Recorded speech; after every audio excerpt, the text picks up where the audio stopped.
Otto, Addo, coach of the Black Stars of Ghana, one of the most exciting football teams in the world, even though I say so as a Nigerian. Let me ask you, what does this Unity Cup mean to you and your team in the context of the World Cup qualifiers and all the other qualifiers that you're going through? Yeah, so first of all, we'd like to thank you for the invitation. We're very, very happy to be here. I think if all the culture meets, it's a big festival. It's very, very nice to be here, and surely we are using this opportunity to do further tests, to test our players, to see our players on a very, very high level. And we're happy that we are getting this opportunity, and for us it's surely a good test for the upcoming World Cup qualifying games in September. Okay, great. So gentlemen, questions? First gentleman here. First of all, I want to say, aside from being able to have the bragging rights over Nigeria as a Ghanaian myself, I'd be happy if we won. What can the team take from being successful in this tournament? For us, it's like I said, it's a good test, and it's for our confidence will be good for the upcoming games.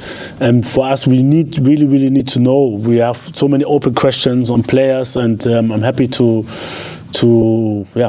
give also some new and young players some possibilities to play and to show what they can. And surely after this tournament, some questions will be answered. And for us also, we have a big community here in England. It's very, very important for us also for them to see and feel the players.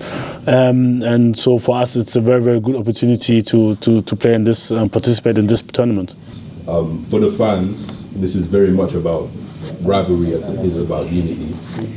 So building on with the bragging rights, how much does that conversation of bragging rights creep into the changing room? Yeah, I think everyone knows what it's about. Surely it's a friendly game, but it's not really a friendly game. So we know what it's about, and we want our people to be proud of us, and we want our people to talk from a certain perspective. And surely it's always about who has the better team, and sometimes margins can decide the outcome of the game. I think normally, to be honest, we are on the same level, but we're hoping that we will win. We're hoping that we'll be successful. It's going to be tough, but I'm sure we can do it. Otto, we realized that your list came out this morning. Most of the usual players are off Kudus, Patti and things. There's one particular player, Jan, that you managed to call from Italy. How were you able to go around and get him? Because after our last match with Nigeria that he partake in it, he's been out of the national team for some years now, went through a lot of difficulties, but he's in the list at the moment. How did you manage to convince him? There are a lot of young players, and he's also young, which I want to give a chance. Surely we are observing the players all the time. I was flying around Europe the last months. I saw a lot of matches, met a lot of players. We're getting features from our video assistants, and he did well, and that's why we wanted to give him another chance. He's still young. His career hasn't been like he expected it to be, but this is normal in football. Sometimes you have ups, sometimes you have downs, and for him it's another opportunity to show himself. Coach, my name is No Kululuman from Rumble Radio International Ghana, UK to be precise. Let me ask you, I remember very well, I went with you in Nigeria when you were able to qualify to the World Cup Qatar, and you beat them very well. You did very well. And we all saw what happened after the game. You were running like a thief, but they beat us very well. Is it going to be a revenge? So, first of all, we played draw, but we qualified for the World Cup. And there were tensions that day, but to be honest, the Nigerian fans weren't angry on us, so they didn't harm us anyway. They were angry at their own players, so surely we had to get into the dressing room to be safe. But I think this is a conversation where the fans of Nigeria and the Nigerian team should be asked, not us. So we didn't have anything to do with this. And for us, I think for everybody, it's very important that whatever the outcome of the result is, that the spectators stay calm and safe. And I think violence shouldn't have any place in football at all. Yeah, I'm Ibrahim Karimu, and I work with XYZ Broadcasting in Ghana. Coach, talking about team bonding, I mean, from that perspective, most Ghanaians are like, our players are not bonding well, they're not playing that telepathic understanding of football that we all want them to be playing. Now we have most of our key players are Semenyo, Kudus, Inaki, Partey out. How is it affecting the team bonding that most Ghanaians are calling for in going into our next games in the World Cup qualifier? It's difficult to say. So Iñaki has been out, for example, for 3 weeks. You know, there's nothing we can do. Kudos, he came to the hotel today and visited the players. You know, so there are different things. You know, so we are still bonding, we are connecting, we're trying to do the best. But if somebody's injured, there's nothing we can do, and we have to look at the games. On the other side, it gives opportunity for a lot of other players, and this is how football is. At the moment, it's not only us, but also other teams have a lot of injuries. Some are very, very serious, and some are maybe just lightly. But this is how it is, and we try still to bond. This is a situation also which could occur in September. So, and we just try to prepare our best for these upcoming matches, and surely we have to rely on the players which are there. So there's nothing you can do about this. Everybody's trying to give his best, and surely what I want is that those players who are in England or London especially, that they come to visit the team, and this is what they want to do. And like I said, Kudus was at the hotel today, or is still there, and this is what is also bonding to show up, to communicate, and this is the only thing we can do in this very situation. There's a big rivalry between Nigerians and Ghanaians in London. I wanted to ask you if you're aware of how big this is for fans, the culture, and just how excited you are for the game. Yeah, I'm really excited. Actually, the last friendly we lost 2-1, so really we want to beat them.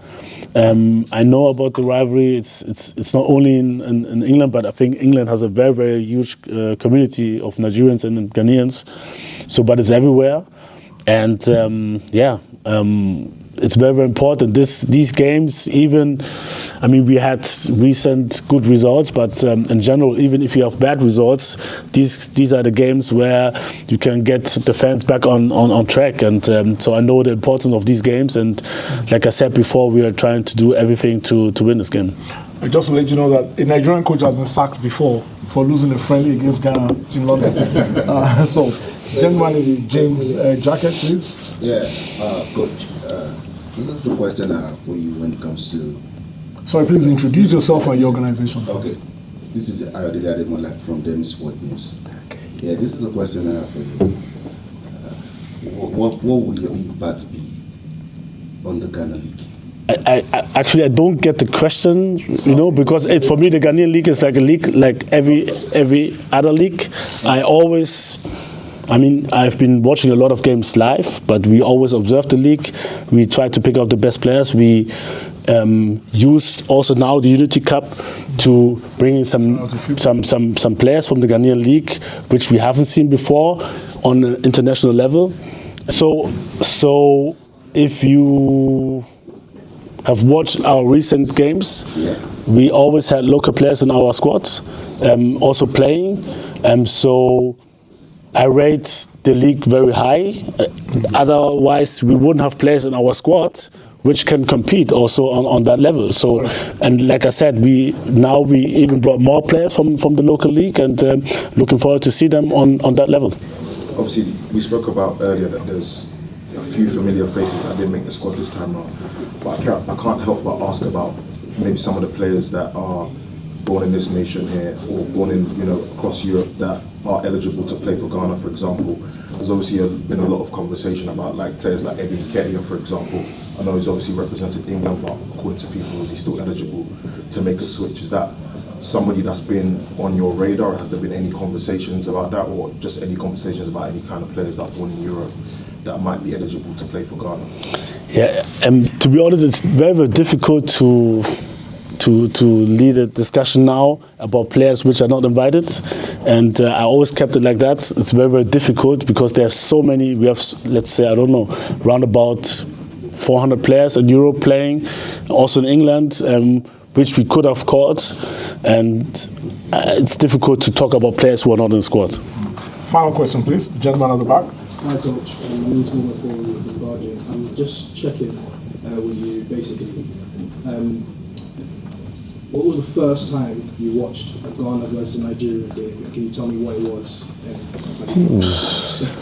As a spectator? As a spectator. This is a very good question, actually. Or any memorable Ghana versus Nigeria game you can think of? Actually, I don't know how old I was, because actually... Do you remember the game?